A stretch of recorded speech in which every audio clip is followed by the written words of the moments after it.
யார் அந்த சார்? அந்த கேள்விக்கு இன்னும் விடை தெரியல. அந்த விடையை தேடி விசாரணை அமைப்புகள் செல்லவே இல்லை.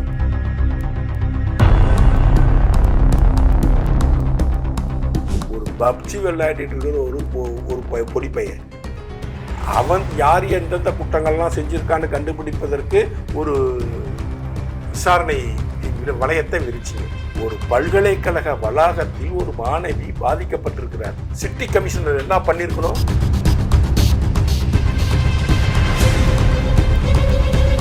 பல்கலைக்கழக மாணவிகள் வேறு யாராவது இவர் மூலமாக பாதிக்கப்பட்டிருந்தால் நீங்கள் இந்த நம்பரில் தொடர்பு கொண்டு உங்கள் கம்ப்ளைண்ட்டை பதிவு செய்யலாம். உங்களது அடையாளங்கள் பாதுகாக்கப்படும். நீங்கள் வெளியில் தெரியாமல் பார்த்து கொள்ள வேண்டியது தமிழக காவல்துறையின் கடமை அப்படின்னு ஒரு அறிவிப்பை வெளியிட்டிருந்தால் 22ஆம் தேதி பாதிக்கப்பட்ட பெண் வந்திருப்பாளா இல்லையா?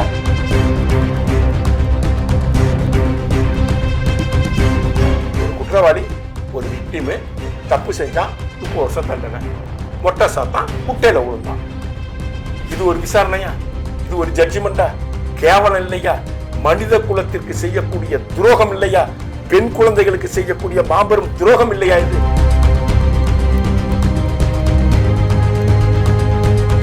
அந்த பையனை அடித்து விரட்டி விட்டுதான் இந்த பெண்ணை அவன் அசால்ட் பண்ணியிருக்கிறான்.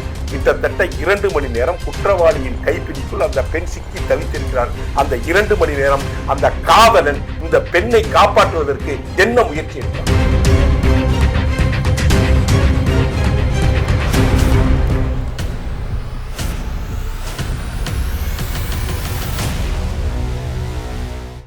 யார் அந்த சார் அப்படின்ற ஒரு இஷ்யூ முடிஞ்சிருச்சு, அவ்வளோதான் அப்படின்னு நினச்சோம்.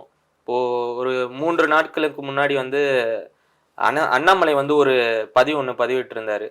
அதில் அவர் நிறைய குற்றச்சாட்டுகளை வச்சுருந்தார். இந்த பர்சனை இவங்க இன்வெஸ்டிகேட் பண்ணல, இன்னொரு பர்சன் இருக்காங்க, இவங்களோட தலையீடுலாம் இருக்குது, இவங்களாம் இன்வெஸ்டிகேட் பண்ணாமையே இவங்க ஒரு தீர்ப்பை வழங்கிட்டாங்க, ஒரு இது கொடுத்துட்டாங்க அப்படின்னு சொல்லிட்டு. இதை பற்றின உங்களோட பார்வை என்ன சார்? யார் அந்த சார்? அந்த கேள்விக்கு இன்னும் விடை தெரியல. அந்த விடையை தேடி விசாரணை அமைப்புகள் செல்லவே இல்லை. ஏனென்றால் இந்த குற்றம் நடந்து இந்த குற்றச்சம்பவம் வெளியே வந்த பிறகு அடுத்த நாள் சிட்டி கமிஷனர் ஜட்ஜ்மெண்ட் கொடுத்துட்டார். ஒருத்தன் தான் குற்றவாளி, வேறொரு நபர் இல்லை. ஒருத்தன் தான் குற்றவாளி, வேறொரு நபர் இல்லை. அவன் யாருக்கிட்டையும் ஃபோனில் பேசல, அவன் ஃபோன் ஏரோப்ளேன் மோடில் இருந்துச்சு. இதை அனௌன்ஸ் பண்ணவர் சிட்டி கமிஷனர். என்னைக்கு அனௌன்ஸ் பண்ணாரு? 23ஆம் தேதி இன்சிடென்ட் நடக்குது, 24ஆம் தேதி பிரச்சனை பெருசாக வெடிக்குது, 25ஆம் தேதி வாக்கில் ப்ரெஸ் மீட் கொடுத்து குற்றவாளிகள் யாரும் கிடையாது, ஒருத்தன் தான் ஞானசேகரனா, அவன் ஃபோன் பிளேன் மோடில் இருந்துன்னு சொல்லிட்டார், ஃப்ளைட் மோடில் இருந்ததான் சொல்லிட்டார். அதே தான் இன்னைக்கு ஜட்ஜ்மெண்ட்லையும் நோக்கி வந்திருக்கிறாங்க.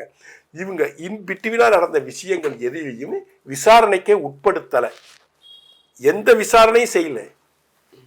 இப்போ அப்டேட்டடாக அந்த வழக்கு ஜட்ஜ்மெண்ட் வந்ததுக்கு வரும், அந்த பெண்ணினுடைய வழக்கறிஞர் ஒரு இன்டர்வியூ கொடுத்துருந்தார் ஒரு சேனலில். அவர் என்ன சொல்றாரு? 23ஆம் தேதி இந்த பெண்ணுக்கு நடந்தது போலவே 22ஆம் தேதி வேறொரு பெண்ணுக்கு இந்த பெண்ணுடைய ஃப்ரெண்டுக்கு நடந்திருக்கு அப்படின்னு அவரு ஒரு புது குண்டை தூக்கி போட்டிருக்காரு. அப்போ இவங்க என்ன பண்ணியிருக்கணும்? இப்போ பொள்ளாச்சி வழக்கு நடந்துச்சு. பொள்ளாச்சி வழக்கில் திமுக எவ்வளோ பெரிய அரசியல் செய்தார்கள் பார்த்தாரு எடப்பாடி பழனிசாமி. சிபிஐ கிட்ட வழக்கு ஒப்படைச்சிட்டாரு. சிபிஐ என்ன பண்ணாங்க?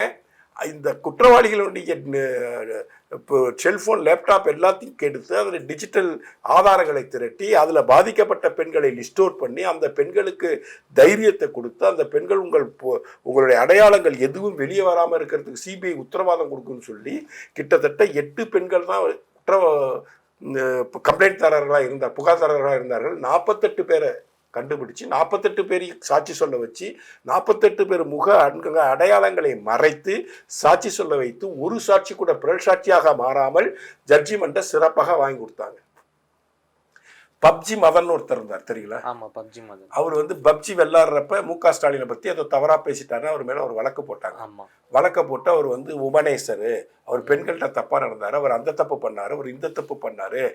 பப்ஜி மதனால் பாதிக்கப்பட்டவர்கள் ஒரு மொபைல் நம்பர் கொடுத்து இந்த நம்பரில் நீங்கள் கம்ப்ளைண்ட் பதிவு பண்ணலாம், இந்த வெப்சைட்டில் உங்கள் கம்ப்ளைண்ட்டை பதிவு பண்ணலான்னு ஒரு அனௌன்ஸ்மெண்ட் தமிழக காவல்துறையில் விடப்பட்டது. கேள்விப்பட்டிருக்கீங்களா? ஆமாம், கேள்விப்பட்டேன்.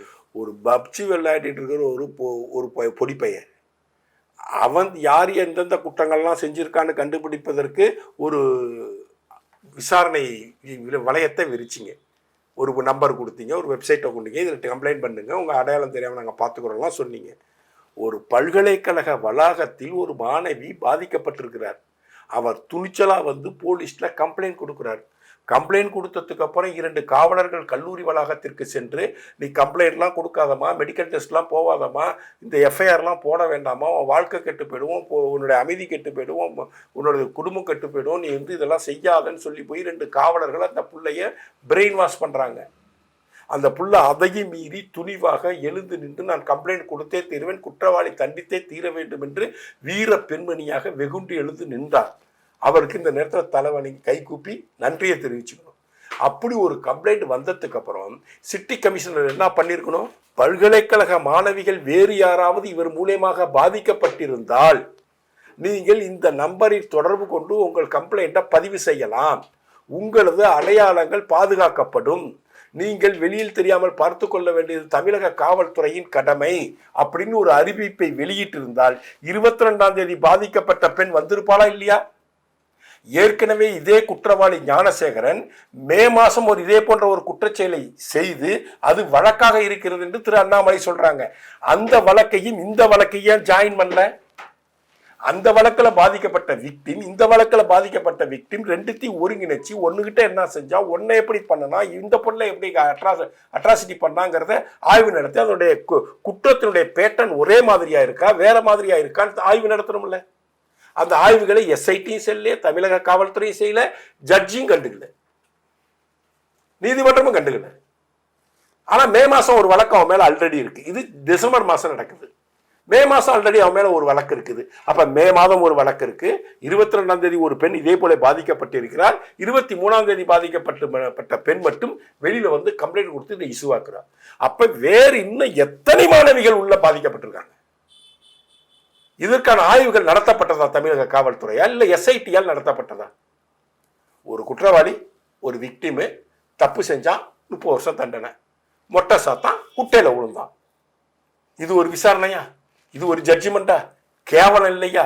மனித குலத்திற்கு செய்யக்கூடிய துரோகம் இல்லையா? பெண் குழந்தைகளுக்கு செய்யக்கூடிய மாபெரும் துரோகம் இல்லையா? இது எத்தனை பெண்கள் அங்க பாதிக்கப்பட்டிருப்பாங்க. சரி, அந்த பிள்ளைய எப்படி அசால்ட் பண்ணாம, செக்ஸுவல் அசால்ட் எப்படி பண்ணா? காதலனோட உட்காந்து பேசிட்டு இருக்கிறாங்க. இவங்க போய் உட்கார்ந்த 10வது நிமிஷத்துல குற்றவாளி அங்க வந்துட்டான். அதுக்குள்ள அவனுக்கு எப்படி தெரிஞ்சது? அது ஒரு இன்டீரியர் பிளேஸ், யூனிவர்சிட்டி பெரிய காம்ப்ளெக்ஸ், பல ஏக்கர் சுற்றளவு உள்ள ஒரு இடம். அந்த இடத்துக்கு சரியாக அவனால் எப்படி அந்த இடத்துக்கு அந்த நிமிஷத்துக்கு வர முடிஞ்சது? இந்த கேள்வி பேச. இதுக்கு சில பேர் வந்து சிசிடிவியை பார்த்துட்டு வந்திருப்பான், சிசிடிவி ஆப்ரேட்டர்ஸ் வந்து அவனுக்கு தகவல் கொடுத்துருப்பாங்க, அப்படிலாம் சில செய்திகள் சொல்றாங்க. ஏன் செய்தி அப்படி இல்லை. என் பார்வை என்ன இருக்கு? இந்த காதலனுக்கும் இந்த ஞானசேகரனுக்கும் தொடர்பு இருந்திருக்க வாய்ப்பு இருக்குன்னு நான் நம்புறேன்.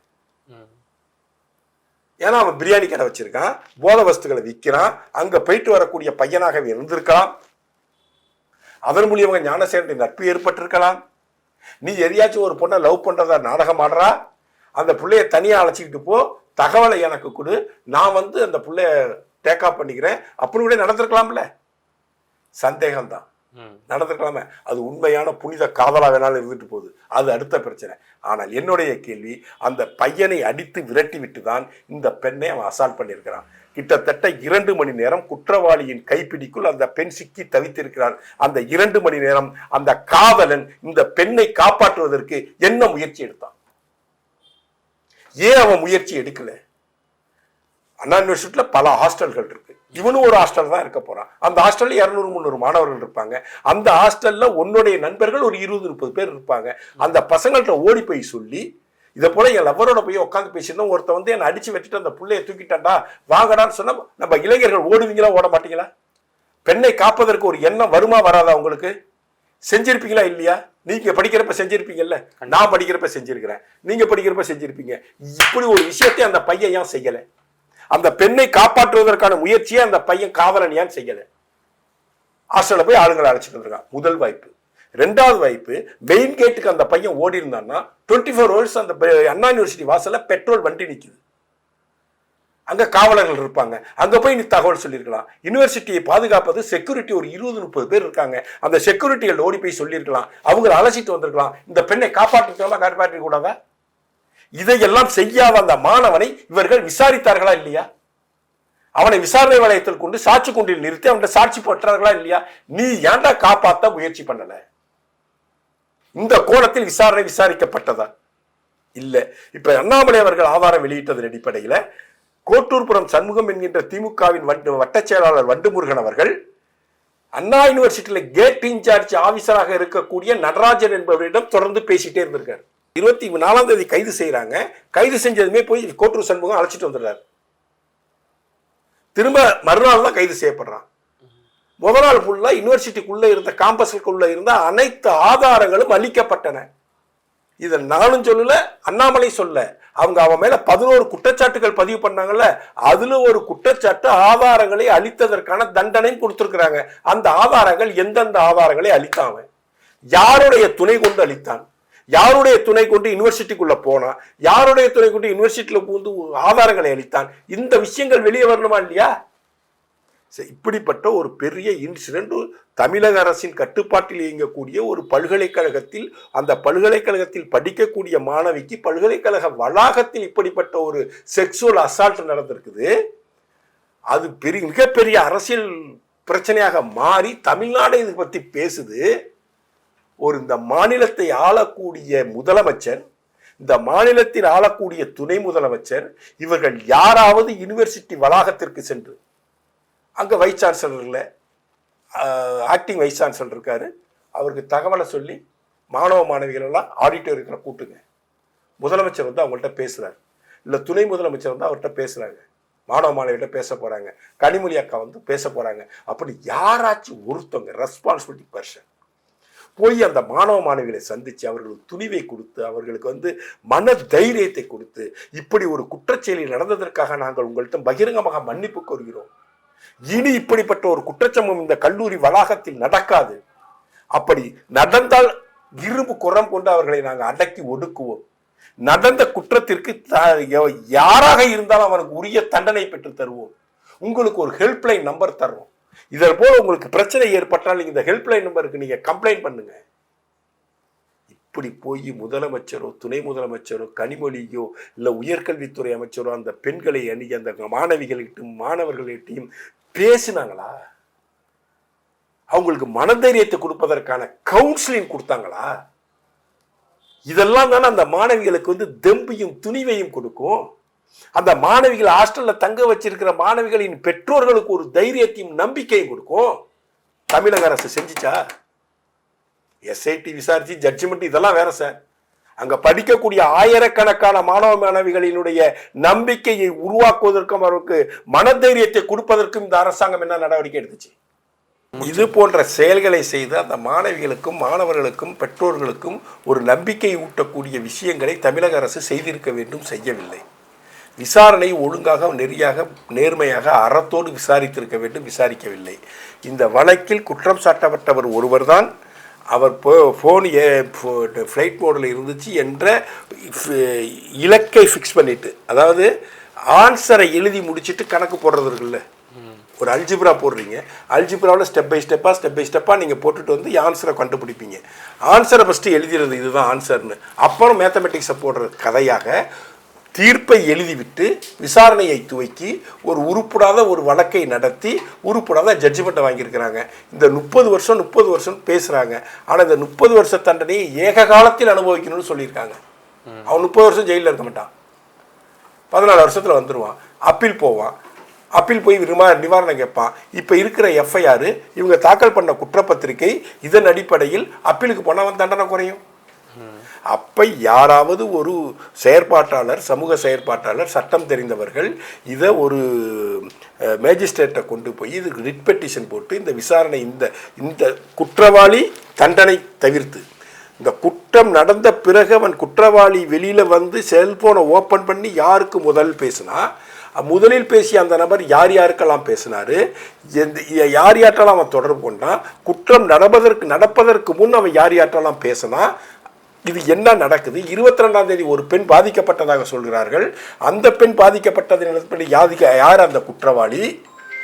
ஏற்கனவே மே மாசத்துல ஒரு குற்றம் நடந்திருக்கிறது. அந்த குற்றத்தினுடைய குற்றவாளி அந்த பாதிக்கப்பட்ட பெண். மேற்கொண்டு யார் யாரெல்லாம் அண்ணா பல்கலைக்கழகத்தில் பாதிக்கப்பட்டிருக்கிறார்கள் என்பதை ஆய்வு நடத்துவதற்கு இதற்கு சிபிஐ உத்தரவிட வேண்டும். சிபிஐ விசாரணைக்கு உத்தரவிட கோரி யாராச்சும் ஒருத்தவங்க உயர்நீதிமன்றத்திலேயோ உச்சநீதிமன்றத்திலேயோ ஒரு வழக்கு தொடுக்கணும். நான் வழக்கறிஞர் அல்ல, நான் சமூக செயற்பாட்டாளர், அரசியல்வாதி. எனக்கு அதுக்கான தகுதி இருந்தால் நான் செஞ்சிடுவேன். ஆனால் தகுதி படைத்த மனிதர்கள் இந்த விஷயத்தை நீதிமன்றத்தை கொண்டு சென்று குற்றவாளி இவர் மட்டும்தான் என்பதிலிருந்து இந்த வழக்கை திசை திருப்பி உண்மையான இதில் சம்பந்தப்பட்ட யார் யார் குற்றவாளிகள் என்பதையும் வெளி உலகத்துக்கு கொண்டு வர வேண்டும். அப்பொழுதுதான் இது பெண்களுக்கான பாதுகாப்பான ஒரு மாநிலமாக இது விளங்கும் என்பது என்னுடைய கருத்து சார். நன்றி சார்.